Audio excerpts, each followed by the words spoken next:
নমস্কার, দেখছেন talk to Bangla. আমি অভিষেক রয়েছে আপনাদের সাথে। এই মুহূর্তে যে খবর নিয়ে উপস্থিত হয়েছি, আজ সকালবেলা সংসদ শুরু হওয়ার পরেই আমরা যে ছবিটা দেখতে পাই, একদম রীতিমতন কিন্তু আজও সংসদে হরতাল শুরু হয়। গত দুটো সপ্তাহে আমরা দেখেছি একদম বিহারের এসআইআরটা নিয়ে রীতিমতন হরতাল হয়েছে সংসদ, এবং সংসদ কিন্তু স্থগিত করতে হয়েছে দফায় দফায়। এবং আজ সকালবেলা তৃতীয় সপ্তাহের প্রথম দিন, সেদিনও কিন্তু একই ছবি ধরা পড়লো। এবং আজকে এতটাই প্রতিবাদে মুখর হয়েছিলেন আইএনডিআইএ জোটের সদস্যরা, তারা একদম সরাসরি সংসদের অভ্যন্তরে যে ওয়েল সেইখানে নেমে গিয়েছিলেন। এবং যদি পুরনো সংসদ এটা হতো, তাহলে কিন্তু রীতিমতন স্পিকারকে তারা ঘিরে ধরে ফেলতেন। এই সংসদে স্পিকারের যে বসাস্থান সেটা অনেকটা উপরে, তাই জন্য সেই পরিস্থিতিটা তৈরি হয়নি। কিন্তু একদম রীতিমতন কিন্তু সংসদের ওয়েলে নেমে এসেছিলেন আইএনডিআইএ জোটের বিভিন্ন দলের সাংসদরা, এবং সেই প্রেক্ষাপটে সংসদ ছেড়ে বেরিয়ে যেতে বাধ্য হন ওম বিড়লা। যথারীতি তিনি আবার সংসদ স্থগিত করে দেন। একদম প্রথম দিনই সকাল 11টা থেকে দুপুর 2টো পর্যন্ত সংসদ স্থগিত হয়ে যায়। 11টা থেকে 12টা পর্যন্ত স্থগিত করার কোনো ধরনের কোনো চেষ্টা আর তিনি করেননি। অন্যদিকে আইএনডিআইএ জোটের সদস্যরা সংসদ ছেড়ে যখন বেরিয়ে আসেন, তখন বাইরে তারা ধর্ণা প্রদর্শন করেছেন এবং একদম সরাসরি বিহারের এসআইআর নিয়ে কথা বলতে হবে সেই সমস্ত তাদের দাবি দেখিয়েছেন। সমস্তটাই বলবো, দেখাবো সংসদের অভ্যন্তরে কি হলো আজকে। তার আগে অবশ্যই টক টু বাংলা ইউটিউব চ্যানেলটিকে সাবস্ক্রাইব করে দিন। এই মুহূর্তে আপনারা জানেন যে একদম সরাসরি বিহারের যে এসআইআরটা চলছে, 1 আগস্ট তার একটা ড্রাফট ভোটার লিস্ট বেরিয়েছে বিহারের তুলনায়, এবং সেখানে আমরা দেখতে পেয়েছি যে 65,64,000 মানুষের নাম কাটা গিয়েছে একদম প্রথম যে ড্রাফট ভোটার লিস্ট বেরিয়েছে সেই প্রেক্ষাপটে। এবং সেখানে দাঁড়িয়েই একদম 8 কোটি বিহারের বাসীর মধ্যে 8 কোটি বিহারি, তাদের মধ্যে রীতিমতন 65 লক্ষ মানুষের নাম কাটা গিয়েছে প্রথমবারেই। সেখানে কিন্তু রীতিমতন আমরা দেখতে পেয়েছি তেজস্বী যাদব তিনি বলেছেন যে তার নিজেরই নাম কাটা গিয়েছে, সেই নিয়ে তিনি প্রেস কনফারেন্সও করেছিলেন। সুতরাং এইভাবে যে মানুষের নাম কাটা গেছে, তাহলে সেই ক্ষেত্রে এটাকে ইমিডিয়েট বন্ধ করতে হবে, এটাকে নিয়ে চর্চা করতে হবে, সেইটা ছিল কিন্তু রীতিমতন দাবি সংসদের অভ্যন্তরে। এবং আমরা এর আগেও খবর করেছি, আপনাদের জানিয়েছি যে একদম 20শে জুলাই যখন সংসদ শুরুর আগের দিন, অর্থাৎ 21শে জুলাই বাদল অধিবেশন শুরু হয়, তার আগের দিন 20শে জুলাই যখন অল পার্টি মিটিং হয়, তখন কিন্তু একদম কংগ্রেসের তরফ থেকে আইএনডিএ জোটের বিভিন্ন দলের তরফ থেকে জানানো হয়েছিল স্পিকার ওম বিড়লাকে যে আমরা বিভিন্ন ইস্যু নিয়ে কথা বলতে চাই, তার মধ্যে বিহারের এসআইআর সেটাও কিন্তু একটা ইস্যু থাকবে। এবং তার পরবর্তীতে আমরা দেখতে পাই যে একদম অপারেশন সিন্দুর নিয়ে আলোচনা করতে হবে, সেটা ছিল তাদের দাবি। এবং অপারেশন সিন্দুর নিয়ে আলোচনা শুরু হওয়ার আগে আবার ওম বিড়লা একটা মিটিং ডাকেন, এবং সেইখানে আবারও কিন্তু দাবি তোলা হয় যে অপারেশন সিন্দুর নিয়ে আপনারা যেমন টাইম দিচ্ছেন, এর পরের কিন্তু আলোচনার বিষয় থাকবে বিহারের এসআইআর। এবং সেই প্রেক্ষাপটে দাঁড়িয়ে এখনো পর্যন্ত এসআইআর নিয়ে কিন্তু কোনো ধরনের কোনো আলোচনা সংসদে হচ্ছে না। এবং শাসক পক্ষের পক্ষ থেকে যে কথাটা শোনা যাচ্ছে, বিভিন্ন নেতারা বলছেন যে এটা তো নির্বাচন কমিশনের কাজ, সেখানে আমরা কি বিষয়ে আলোচনাটা করব, সংসদে এই বিষয়ে আলোচনা করে হবেটা কি, এই ধরনের বিভিন্ন যুক্তি তারা খাড়া করছেন। এবং অন্যদিকে আইএনডিআইএ জোট তারা কিন্তু লাগাতার ধর্ণা করছেন, ধর্ণা প্রদর্শন করছেন। এবং 5ই আগস্ট কিন্তু সরাসরি কর্ণাটকে যাওয়ার কথা রয়েছে একদম রাহুল গান্ধীর, এবং তিনি কিন্তু একটা তার হাতে অ্যাটম বোম রয়েছে একদম ভারতের নির্বাচন কমিশনের বিরুদ্ধে, সেইটা তিনি ব্লাস্ট করবার কথা বলেছেন, হুমকি দিয়েছেন। এবং নির্বাচন কমিশন বিজেপির হয়ে ভোট চুরি করছে, কোট আন কোট এই কথা বলেছিলেন রাহুল গান্ধী।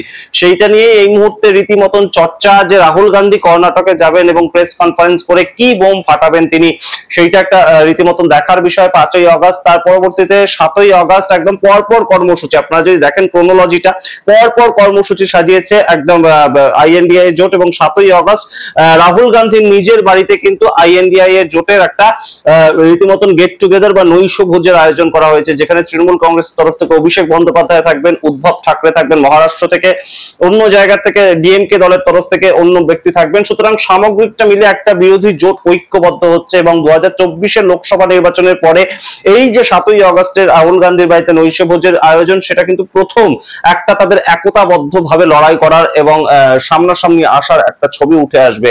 এবং ঠিক তার পরের দিন 8ই আগস্ট শুক্রবার আমরা দেখব কিন্তু যে একদম দিল্লির বুকে যে নির্বাচন কমিশনের অফিস দপ্তর, সেটাকে কিন্তু ঘেরাও করবে আইএনডিআই জোটের সাংসদরা, যেটা বুদ্ধি দিয়েছেন রীতিমতন মমতা বন্দ্যোপাধ্যায়। সুতরাং বুঝতেই পারছেন এই মুহূর্তে একাধিক কর্মসূচি, আজকেও কর্মসূচি ছিল সংসদের বাইরে, একদম প্রেস কনফারেন্স করার কথা ছিল একদম রাহুল গান্ধীর। কিন্তু আনফরচুনেটলি যে খবর উঠে আসছে যে ঝাড়খণ্ডের প্রাক্তন মুখ্যমন্ত্রী শিবু সোরেন তিনি মারা গিয়েছেন, তার জীবনাবসান ঘটেছে। এবং সেই প্রেক্ষিতে রাহুল গান্ধী প্রেস কনফারেন্সটাকে স্থগিত করেছেন। এবং সম্পূর্ণ সংসদের বাইরেও যে প্রোটেস্ট দেখানোর কথা ছিল আইএনডিআই জোটের পক্ষ থেকে, সেটাও বন্ধ রয়েছে আপাতত। সুতরাং এই মুহূর্তে দাঁড়িয়ে একদম সংসদে কিন্তু রীতিমতন উত্তাল পড়লো আইএনডিআই জোট, এবং কোনোভাবেই ওম বিড়লা সেটাকে বন্ধ করতে পারলেন না। বিহারের এসআইআর নিয়ে আলোচনা করতে হবে, এটাই একটা দাবি। ওম বিড়লা সেটাকে থামাতে না পেরে একদম চলে গেলেন। মোদী সরকারের একাধিক মন্ত্রীরা রীতিমতন বসে থাকলেন, রীতিমতন চুপচাপ একদম নীরব দর্শকের ভূমিকা পালন করলেন। একটা সময় আমরা দেখতাম যে রীতিমতন মোদী সরকারের যারা মন্ত্রী তারা কিন্তু রীতিমতন থামানোর চেষ্টা করতেন, বিভিন্ন কথাবার্তা বলতেন। কিন্তু এখন যে ছবিটা উঠে আসছে যে ওম বিড়লা কিছুটা একাই লড়ে যাচ্ছেন, এবং মোদী সরকারের বিভিন্ন তামাম যারা এমপি যারা মন্ত্রী তারা কিন্তু কোনো কথাই বলছেন না। শরিক দলের যারা মন্ত্রী তারাও কিছু কথা বলছেন না। এবং এই প্রেক্ষাপটে দাঁড়িয়ে আমরা তো দেখতেই পেয়েছি যে একদম জেডিইউ দলের যে শরিক দলের সাংসদ গিরিধর যাদব তিনি একদম এই এসআইআর এর বিরোধিতাই করেছেন। সুতরাং কোথাও গিয়ে এই মুহূর্তে তাদের কাছে অসুবিধা মনে হচ্ছে এই এসআইআরটা, তার কারণ প্রত্যেকটা স্টেটে কিন্তু হতে চলেছে এসআইআর, যার মাধ্যমে বহু অংশে কিন্তু ভোটার তালিকা থেকে মানুষের নাম বাদ যাবে, এমনই কিন্তু অভিযোগ করছে আইএনডিআই জোট। দেখুন আজকে সংসদের অভ্যন্তরে কি ছবি উঠে আসলো, ওম বিড়লা কিভাবে বেশ খানিকটা অসহায় বোধ করে বেশ খানিকক্ষণ থামানোর চেষ্টা করে তিনি একদম সংসদ স্থগিত করে দিয়ে চলে গেলেন। সমস্তটাই দেখুন, আপনারা বিচার করুন, আপনাদের মতামত। এই মুহূর্তে এসআইআর নিয়ে আলোচনাটা কতটা গুরুত্বপূর্ণ বলে মনে করছেন আপনারা অবশ্যই কমেন্ট বক্সে কমেন্ট করে জানান। দেখতে এখন টক টু বাংলা, অবশ্যই টক টু বাংলা ইউটিউব চ্যানেলটিকে সাবস্ক্রাইব করে দিন। ধন্যবাদ। विभागों पर माननीय सदस्यों द्वारा जो प्रश्न पूछे जाते हैं सरकार उसका जवाब देती है। आपने को जनता ने यहाँ प्रश्न करने पूछा है, लोगों के मुद्दे, लोगों की आकांक्षा अपेक्षाओं के लिए भेजा है। मैं रोज आपसे प्रयास करता हूँ कि सदन चले। देश की सबसे बड़ी लोकतांत्रिक संस्था है, इसकी मर्यादाएं परंपरा रही है।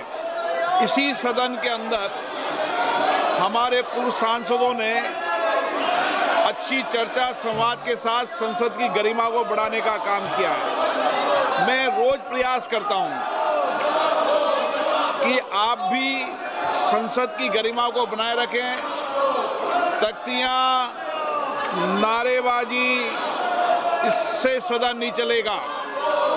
और लोकतंत्र में नियोजित तरीके से सदन को बाधित करना ये लोकतांत्रिक प्रक्रियाओं के लिए अच्छा नहीं है, परंपराओं के लिए भी अच्छा नहीं है। आप कोई भी मुद्दे हो, कोई भी सवाल हो, आप प्रश्नकाल के बाद हमसे मिलें। हम नियम प्रक्रियाओं के अंदर आपको हर मुद्दों पर, हर विषय पर चर्चा करने का पर्याप्त मौका देंगे। मैंने पूर्व में भी सभी सदस्यों को पर्याप्त अवसर दिया है। कई महत्वपूर्ण विधेयकों पर चर्चा होनी है जिसमें आप सब माननीय सदस्य अपने विचार व्यक्त करना चाहते हैं, पर आप सदन अगर बाधित करना चाहते हैं, सदन नहीं चलाना चाहते, तो ये अच्छी परंपरा नहीं है। देश की जनता आपको देख रही है कि आप नियोजित तरीके से रोज नारेबाजी करते हैं, तख्तियां लहराते हैं, सरकारी संपत्तियों पर नुकसान पहुंचाने का प्रयास करते हैं। ये उचित नहीं है और ये आपकी संसदों की व्यवस्थाओं के लिए भी उचित नहीं है। और विशेष रूप से आपको लाखों लोगों ने चुनकर भेजा है, जनता आपसे कुछ अपेक्षाएं कर रही, जाओ बैठे। समाजवादी पार्टी की माननीय सदस्यों ने प्रश्न पूछा, आप भी जाकर पूछे, मैं मौका दूंगा आपको।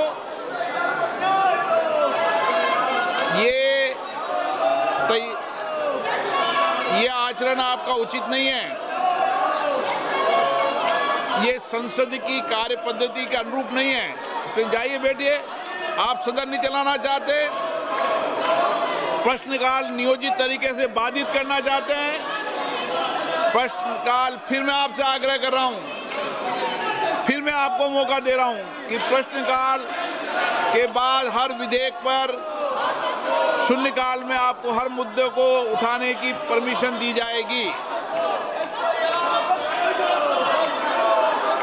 मुझे लगता है कि आप नियोजित तरीके से ही सदन को बाधित करना चाहते हैं, इसलिए सदन की कार्रवाई आज 2 बजे तक के लिए स्थगित की जाती है।